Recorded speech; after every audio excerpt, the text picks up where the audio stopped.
khi chấp hờ mi trôi yêu quên có hi khai na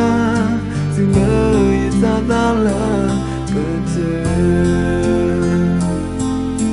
nó ta ta muốn ta lên đèn có ai thế nào hi khai nhớ sự như ta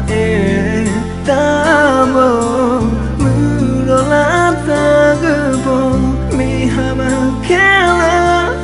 như ta đang hama xin tìm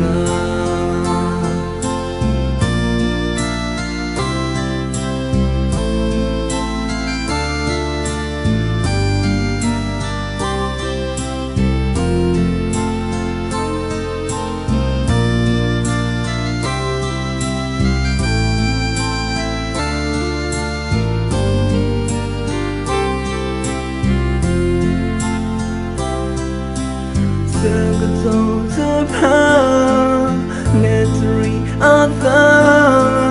thoughts are I thought you were going to say no no be more hard I just saw you research your love you say nó ta ta muốn ta lên đèn có ai thế nào hi khờ để nhớ sự như ta mơ mưa đó lá ta cứ bỏ mi hama kela như ta đang hama xin tìm nó ta ta muốn ta lên đèn có ai thế nào hi khờ để nhớ sự như ta mơ mưa đó lá ta cứ bỏ mi hama kela như ta